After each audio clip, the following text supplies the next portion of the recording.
Hello friends, आज मैं बात करूंगी 80-20 इंटरनेट लीड जनरेशन इस बुक के समरी के बारे में।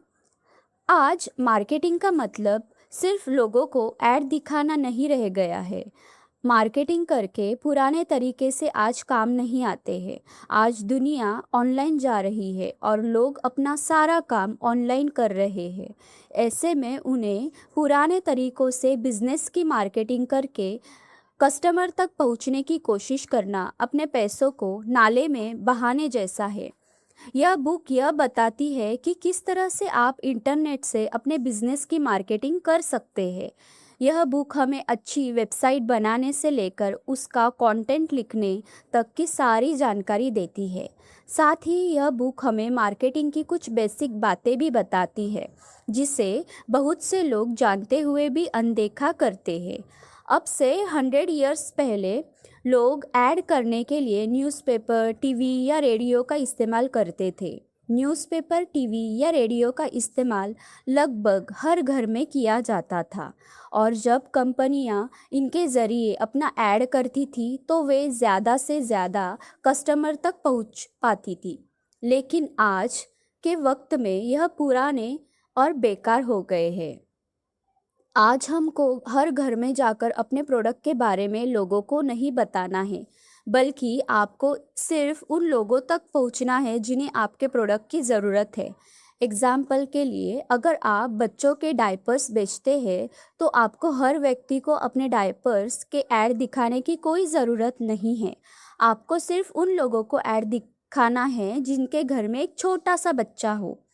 लेकिन टीवी, बैनर, पोस्टर्स और न्यूज़पेपर इस तरह की सुविधाएं आपको नहीं देते हैं।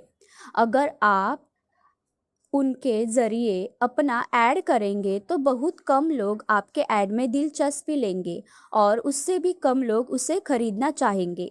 आज आपको डायरेक्ट रेस्पॉन्स मार्केटिंग की ज़रूरत है। डायरेक्ट रेस्पॉन्स मार्केटिंग के लिए अपने ऐड सिर्फ उन लोगों को दिखा सकते हैं जिन्हें आपके प्रोडक्ट की ज़रूरत है और जो उन्हें खरीदना चाहते हैं। इसकी मदद से आप अपना बहुत सारा पैसा, हार्ड वर्क और समय बचा पाएंगे, क्योंकि अब आप 1 करोड़ गलत लोगों को ऐड नहीं दिखा रहे हैं, बल्कि सिर्फ उन 10,000 सही लोगों को ऐड दिखा रहे हैं जो आपके प्रोडक्ट को खरीदना चाहते हैं। इसके अलावा बहुत से ऑनलाइन टूल्स की मदद से डायरेक्ट रेस्पॉन्स मार्केटिंग करना बहुत आसान हो गया है। 80-20 के नियम की मदद से सही कस्टमर को पहचानिए। 80-20 के बारे में आप तो जानते ही होंगे। यह नियम कहता है कि आपकी ज़िंदगी में जो आपको 80% रिजल्ट मिलेंगे वो आपके 20% कामों के फल होंगे। ठीक इसी तरह आपके बिजनेस में आने वाले रेवेन्यू का 80% भाग आपके 20% ग्राहकों से आएगा। आपके बचे हुए 80% कस्टमर आपको सिर्फ 20% रेवेन्यू देंगे। सारे कस्टमर एक जैसे नहीं होते हैं। कुछ कस्टमर को आपके प्रोडक्ट की सख्त ज़रूरत होती है और वे आपको बहुत पसंद करेंगे। यही वही ग्राहक है जो आपके प्रोडक्ट को एक्साइटमेंट से खरीदते हैं। यह कस्टमर आपसे कभी डिस्काउंट नहीं मांगते हैं और ना ही छोटी छोटी बातों पर तमाशा करते हैं। आपको इन्हीं के जैसे और कस्टमर की ज़रूरत है।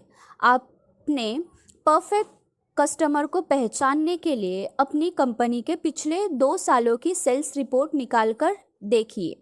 यह पता लगाइए कि वो कौन से लोग हैं जो आपके प्रोडक्ट को बार बार खरीद रहे हैं और आपको अच्छा फीडबैक दे रहे हैं। इसके साथ यह भी देखिए कि आपके कौन से प्रोडक्ट ज़्यादा बिक रहे हैं।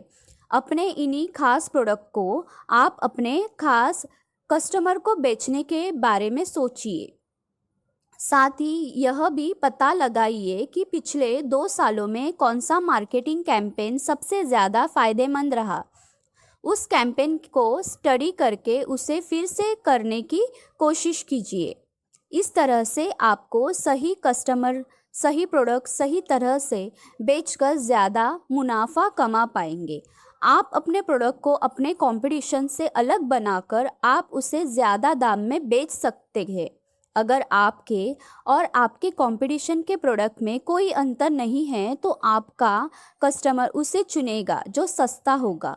इस तरह से बहुत सी कंपनियां अपने दाम कम करती रहती है और लंबे समय से फ़ायदा नहीं कमाती है। इसके लिए आपको अपने प्रोडक्ट को अपने कंपटीशन से अलग बनाना होगा। अपने कस्टमर की उन 10 समस्याओं की लिस्ट बनाइए जो आपका प्रोडक्ट सुलझाता है।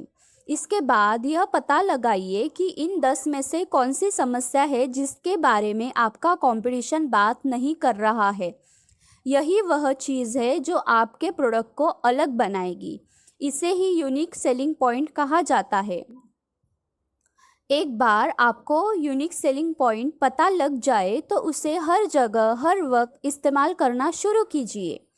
बहुत सी कंपनियां कुछ समय तक एक यूनिक सेलिंग पॉइंट का इस्तेमाल करती है और उसके बाद उससे उब जाती है। इसके बाद वे दूसरे यूनिक सेलिंग पॉइंट का इस्तेमाल करने लगती है। लेकिन अगर आपका यूनिक सेलिंग पॉइंट इस वक्त काम कर रहा है तो आपको उसे इस्तेमाल करते रहना है, भले वो आपको पुराना लगे तो क्या। अगर आप उसे बदलते रहेंगे तो लोग आपसे प्रोडक्ट नहीं खरीदेंगे। इस लोगों में से अपनी एक इमेज बनाने की कोशिश कीजिए। कुछ खास मुद्दों पर बात करना शुरू कीजिए। वो बातें बोलिए जिनसे आप सहमत हैं। आप अपने विचारों को लोगों के सामने रखिए। इससे आप उन लोगों को आकर्षित करेंगे जो आपकी तरह सोचते होंगे और उन लोगों को खुद से दूर भगाएंगे जो आपकी तरह नहीं सोचते होंगे। एक पर्सनालिटी बनाने से आप अपनी तरह के लोगों को आकर्षित करते हैं। यह लोग आपको पसंद करने लगते हैं और आपके प्रोडक्ट को महंगे दाम पर भी खरीदते हैं। इसके अलावा आप यह भी दिखा सकते हैं कि आपका प्रोडक्ट बहुत कम मात्रा में मौजूद है। जब कोई चीज़ कम होती है तो लोग उसे पाना चाहते हैं और उसके लिए ज़्यादा पैसा देना चाहते हैं। अपने प्रोडक्ट की क्वालिटी को बढ़ाइए और उसे सिर्फ कुछ लोगों को बेचने के बारे में सोचिए। इस तरह से अपने प्रोडक्ट की खास बात खोजकर अपनी एक पर्सनालिटी बनाकर और अपने प्रोडक्ट की क्वालिटी सुधार कर उसे कम लोगों को बेचने की स्ट्रैटेजी अपनाकर आप अपने प्रोडक्ट के बारे में दाम बढ़ा सकते हैं और खुद को प्रतियोगिता से अलग कर सकते हैं। अपनी वेबसाइट को बेहतर बनाने के लिए आपको एसईओ पर ध्यान देना होगा। बहुत से बिजनेस अपनी वेबसाइट को बनाने पर ध्यान नहीं देते हैं। उनकी वेबसाइट पर आने के बाद कस्टमर को यह पता नहीं लगता है कि वे उनके लिए क्या कर सकते हैं। उनकी वेबसाइट के दूसरे पेज उनके होम पेज से अच्छे से कनेक्टेड नहीं रहते हैं, जिस वजह से गूगल उन पेजों को सर्च रिजल्ट में नहीं दिखाता है। इन समस्याओं से बचने के लिए आपको कुछ खास बातों का ध्यान देना होगा। आपकी वेबसाइट का सबसे ज़रूरी पेज होता है आपका होम पेज। इस पेज से आपकी वेबसाइट के बाकी दूसरे ज़रूरी पेज से जुड़े होने चाहिए। साथ ही इस पेज पर यह साफ साफ लिखा होना चाहिए कि आप उनके लिए क्या क्या कर सकते हैं। अपने होम पेज पर कंटेंट कैटेगरी पेज रखिए। यहाँ पर आप हर उस चीज़ के बारे में लिखिए जो आप उनके लिए कर सकते हैं और साथ ही उन्हें कुछ जानकारी भी दीजिए।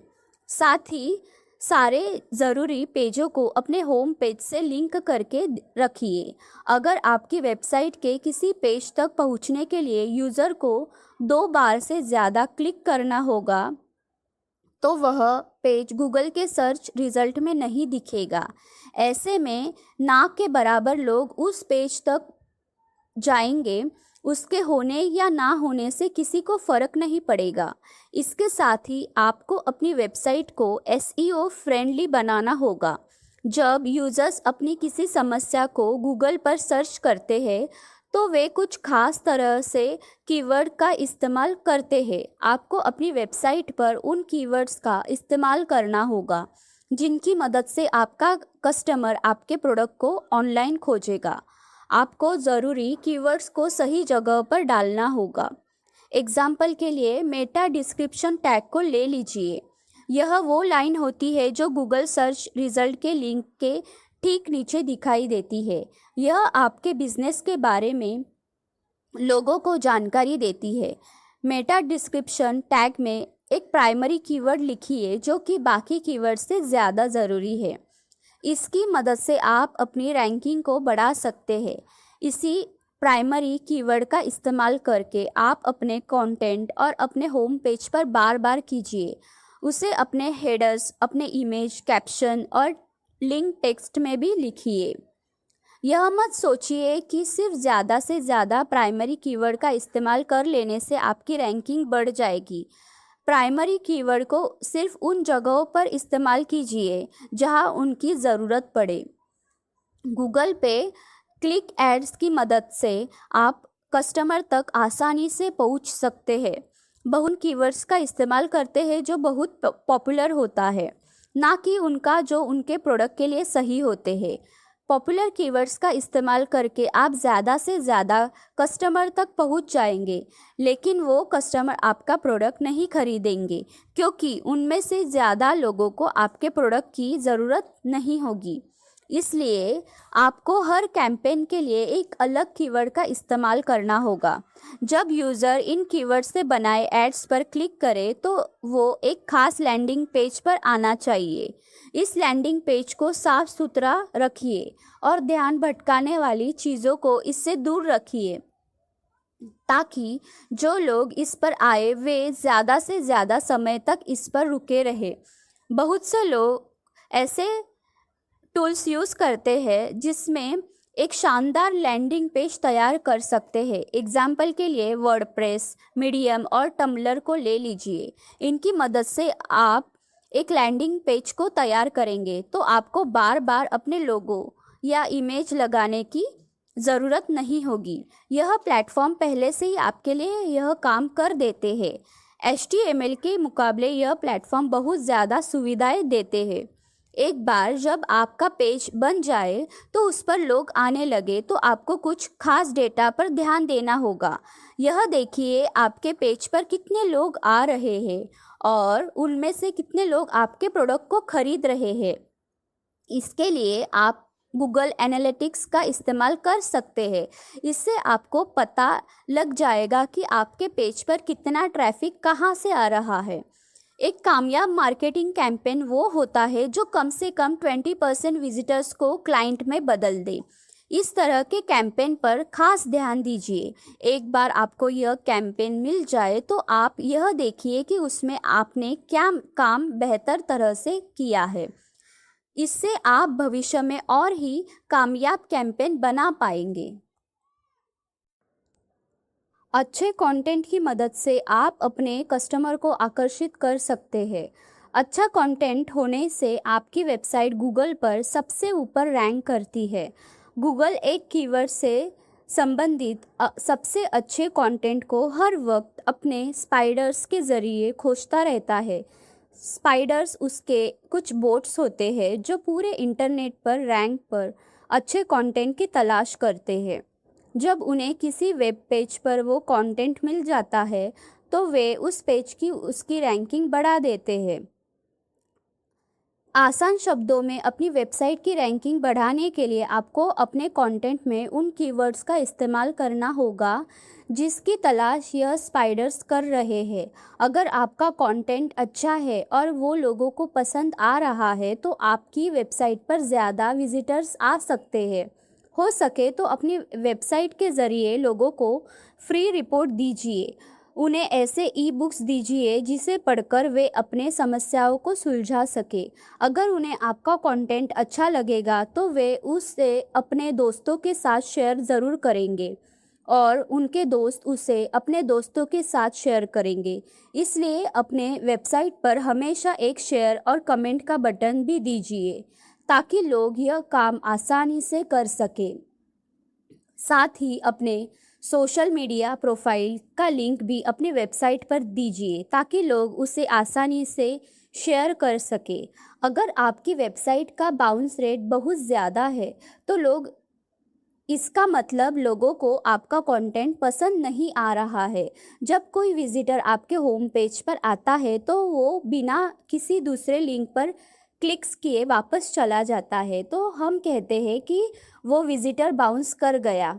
ज़्यादा बाउंस रेट का मतलब लोग आपकी वेबसाइट पर आ तो रहे हैं लेकिन वो बिना कुछ किए वापस चले जा रहे हैं। यह दिखाता है कि आपकी वेबसाइट का कंटेंट अच्छा नहीं। तो फ्रेंड्स, कैसा लगा आपको 80/20 internet lead generation book summary इन हिंदी? लाइक करें, सब्सक्राइब करें। Thank you.